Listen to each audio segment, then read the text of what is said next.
धन्यवाद देना चाहता हूं। आज के कार्यक्रम के आयोजक राम लखन चौरसिया जी, डॉक्टर अजय चौरसिया जी और उनके साथ पूरे प्रदेश के जिम्मेदार सम्मानित प्रतिष्ठित चौरसिया समाज के लोग आज मौजूद थे, जिन्होंने मिलकर के स्वर्गीय शिवदयाल सिंह चौरसिया जी के बारे में न केवल उनका जीवन परिचय दिया, बल्कि जीवन में भर उन्होंने जो संघर्ष किया, आर्थिक, सामाजिक और राजनीतिक चेतना के साथ साथ आर्थिक, सामाजिक और राजनीतिक भागीदारी कैसे हो, उसके बारे में जो चर्चा हुई, मैं उन सब चौरसिया समाज के लोगों का बहुत बहुत धन्यवाद देता हूं, जिन्होंने पार्टी कार्यालय में आकर के शिवदयाल सिंह चौरसिया जी को याद किया। वहीं चौरसिया समाज ने संकल्प लिया है कि हम सब लोग मिलकर के अब पान पे चर्चा करेंगे।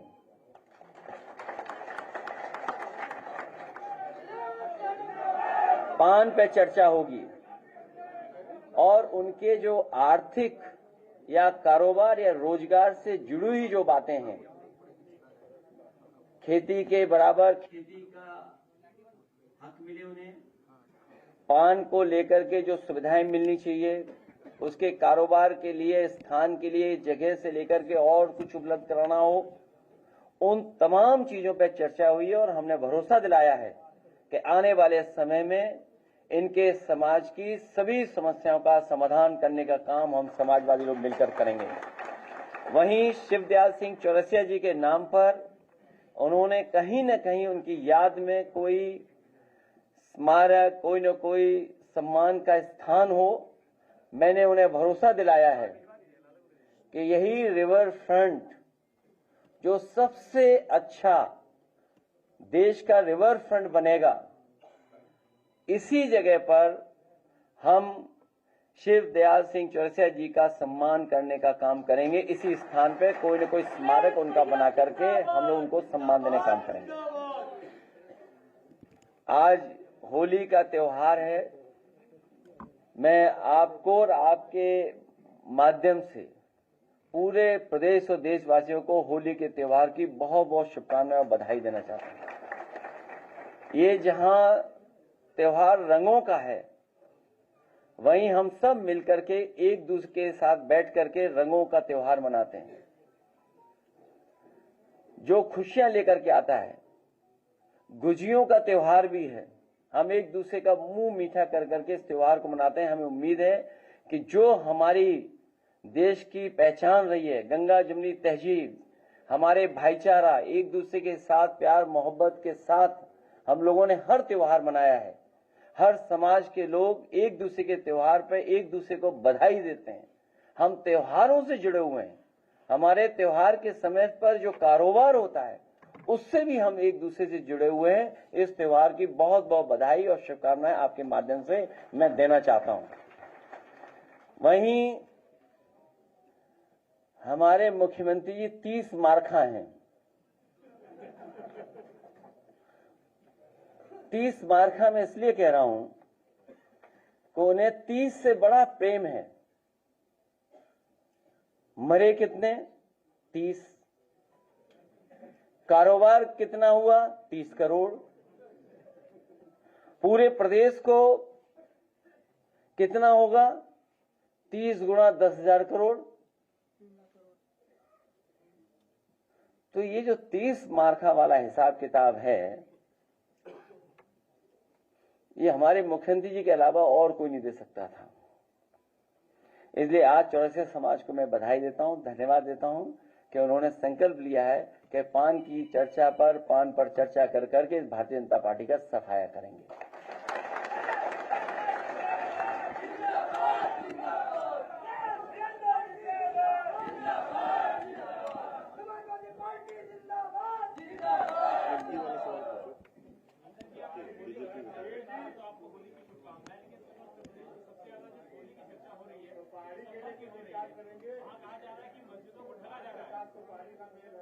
और उसका कन्नौज के इत्र का भी तालमेल है। इस कारोबार को बढ़ाने के लिए हम लोग आगे काम करेंगे।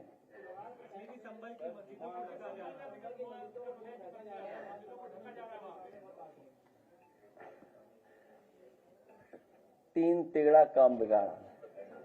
ये जो तिगड़ी है ये काम बिगाड़ रही है। कौन है सर? आप खुद हिसाब लगाओ। 30 मार का कौन है? तीन।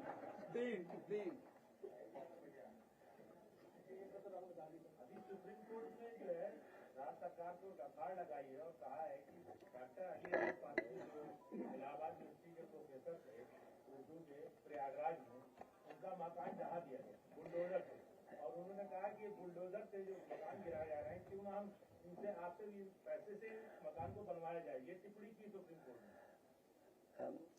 सुप्रीम कोर्ट ने समय समय पर सरकार को निर्देश भी दिए हैं। समय समय पर सरकार के खिलाफ सुप्रीम कोर्ट ने बहुत महत्वपूर्ण ऑब्जर्वेशन भी की है। उसके बावजूद भी सरकार मानने को तैयार नहीं है। अगर सुप्रीम कोर्ट कहे कि घर बनाना पड़ सकता है, मुझे उम्मीद है कि सुप्रीम कोर्ट न्याय देगा और आने वाले समय में जनता भी इन चीजों को देख रही है, क्योंकि जनता खुद महसूस कर रही है कि भारतीय जनता पार्टी की सरकार में संविधान सुरक्षित नहीं है। भैया जी विधायक केपी सिंह हैं, वो कह रहे हैं कि जो वार्ड बना दिए जाए मुस्लिम के लिए अलग अस्पताल। बहुत सी चीजों पर पर्दा डालने के लिए जानबूझ करके स्टेटमेंट दिए जाते हैं या दिलवाए जाते हैं। जहां मुख्यमंत्री जी ये कहते हों कि लाखों लाख जो नौजवान इलाहाबाद में सरकारी नौकरी के लिए तैयारी करते हैं, उनके लिए कह रहे हैं कि उन्होंने रोजगार दिलवाया है। मुझे कोई ये समझा दे कि सरकार ने कब फैसला लिया था वैधिक रूप से कि वो जो पर्सनल गाड़ी है वो कॉमर्शियल यूज कर सकते हैं, और फिर इसका मतलब तो ये हुआ कि अब नौजवान फिर 144 साल बाद रोजगार पाएंगे। जो 4 लाख नौजवान हैं, अगला रोजगार उन्हें मिलेगा 144 साल बाद। सोचिए, ये हमारे मुख्यमंत्री जी।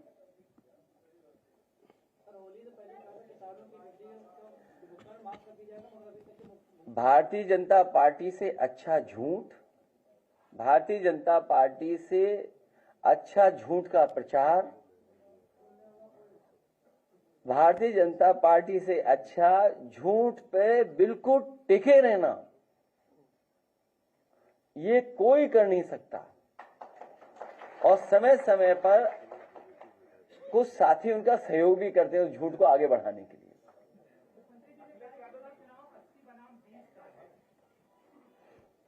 देखिए, वो गिनती क्या कर रहे हैं मुझे नहीं पता, लेकिन पिछड़ा, दलित, आदिवासी, आदि आबादी और तमाम हमारे अल्पसंख्यक भाई ये मन बना चुके हैं कि पीडीए की ताकत को और आगे बढ़ाएंगे।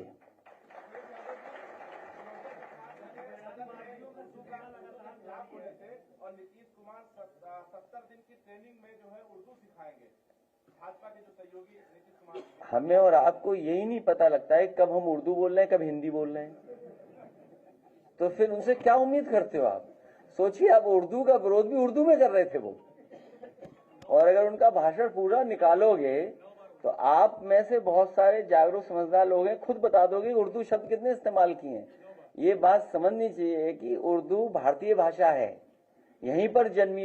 इस बात का भी नहीं पता था, याद होगा आपको, नजूल वाला मामला। नजूल में उन्हें लगा कि ये जो शब्द उर्दू है इसका मतलब नजूल की जमीन सब मुस्लिम भाइयों की है। सोचिए क्या कानून ला रहे थे वो, याद है कि नहीं याद है आपको? इसलिए हमारे मुख्यमंत्री 30 मार खाए हैं।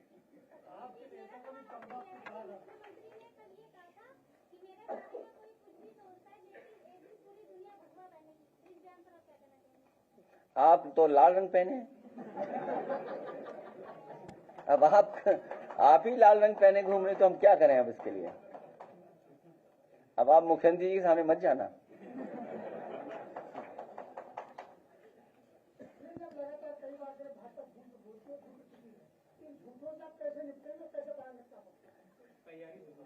हमारी तैयारी चल रही है और बहुत मजबूती से तैयारी चल रही है। 24 में हारे हैं, 27 में न जाने कितना बुरा हारेगी भारतीय जनता पार्टी।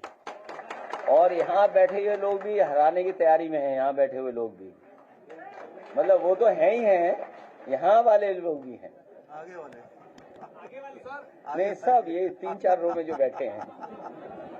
27 में ही होगा सर कि 29 में? ये भी मतलब कंफ्यूज है अभी। कोई कंफ्यूजन नहीं है, सबको पता है 27 में। अधीर जी, केतकी सिंह के बयान को लेकर आरएलडी मुखर हो गई, अपोजिट में आप खड़ी हो गई साथ में। देखिए, ये बहुत सी चीजों पे पर्दा डालने के लिए स्टेटमेंट दिए जाते हैं, बहुत सी चीजों को छिपाने के लिए। मान लीजिए बेरोजगारी का सवाल है, महंगाई का सवाल है, कारोबार का सवाल है, किसान की आय का दोगुनी का सवाल है, लगातार हत्याएं हो रही हैं, लगातार लूट हो रही है, लगातार जान जा रही है, स्वास्थ्य सेवाएं ठप हैं, मेडिकल कॉलेज में इलाज नहीं है। क्या आप कल्पना कर सकते हो मेडिकल कॉलेज में कहीं इलाज नहीं? क्या आप कल्पना सकते हो सरकारी अस्पतालों में इलाज नहीं, एम्बुलेंस नहीं चल पा रही है, और पुलिस को बेईमान बना दिया हो, इतनी करप्ट। मैंने कई बार कहा कि पुलिस को और विभागों को कभी नहीं किया होगा जितना इस सरकार में करप्शन हो रहा है। आप सोचिए, गोरखपुर लिंक रोड कितने हजार करोड़ की है, कितने हजार करोड़ की रोड है, सोचिए 90 किलोमीटर,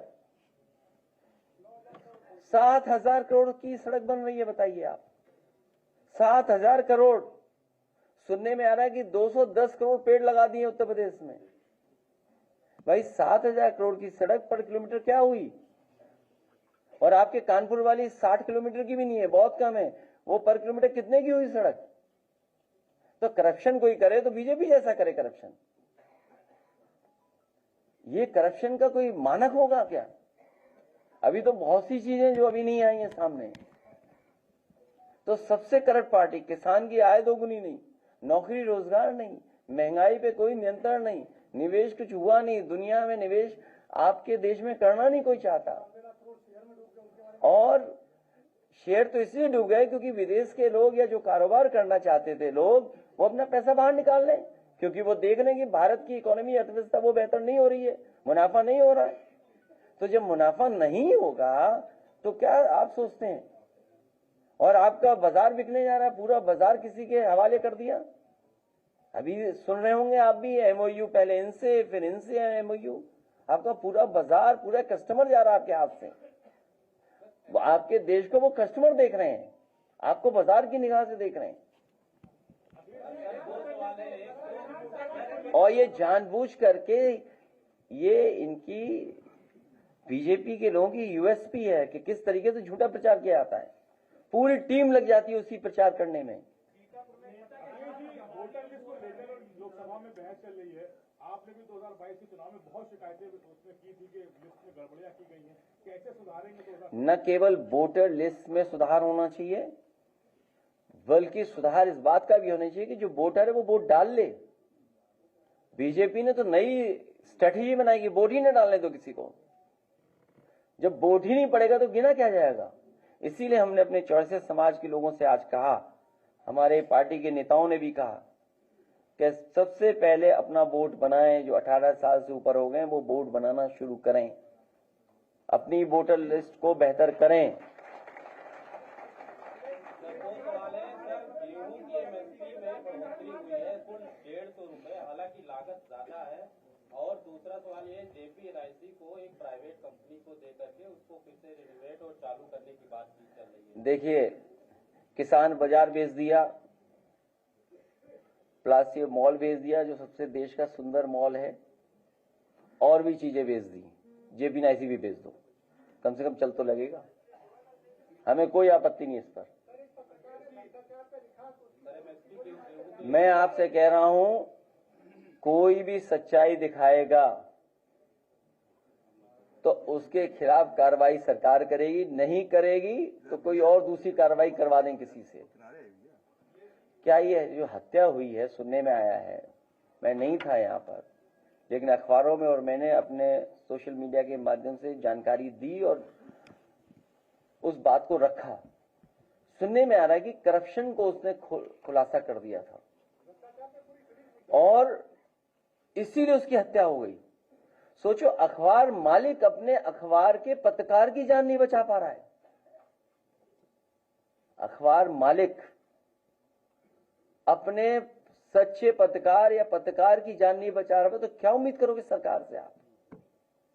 और ये कोई पहली जान नहीं गई है।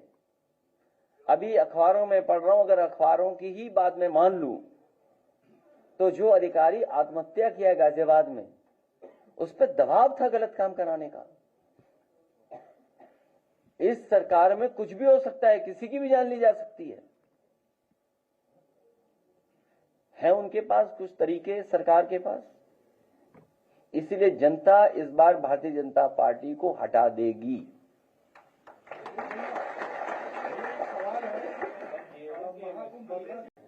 गन्ने की कीमत नहीं बढ़ाई इन्होंने,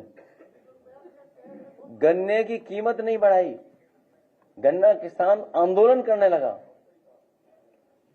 किसान जो हमारा गरीब किसान है, बिना किसान के हमारी अर्थव्यवस्था बेहतर नहीं हो सकती है। ये तो भारतीय जनता पार्टी के लोग वो लोग हैं जो कह रहे थे आय दोगुनी हो जाएगी। किस फार्मूले से आय दोगुनी कर रहे थे? हमारे जो किसान भाई यहाँ जो बैठे हैं, तो सही कहना एकदम, इनसे उम्मीद नहीं की जा सकती कुछ।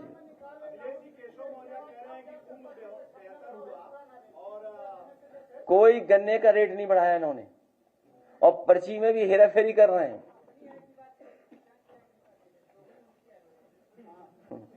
नहीं, उनकी आय तो इतनी हो गई, हमारा आप ही नहीं को पता है।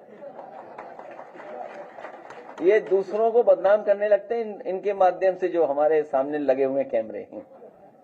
भैया, भगदड़ के दौरान 67 नंबर तक के सब रिकॉर्ड किया गया, लेकिन अभी भी जो डेटा है वो ऊपर तक के सही नहीं पहुंचाया जा रहा है। ये बातें आ रही हैं। देखिए, बहुत सी बातें इधर उधर हम लोग करने लगते हैं। ये जो साथी है, ये कभी न कभी तो खुलासा होगा। पूरे प्रयागराज में कई सार्वजनिक स्थल पर, पब्लिक प्लेसेस पर, खोया पाया केंद्र पर लोग अपने लोगों को ढूंढ करके, परिवार के सदस्यों को ढूंढने आए, नहीं मिले तो उनके पोस्टर लगा दिए। और मुझे सुनने में आया है कि सरकार के इशारे पे जो पोस्टर लगाए गए थे वो भी हटाए जा रहे हैं। एक तरफ तो सरकार की जिम्मेदारी बनती है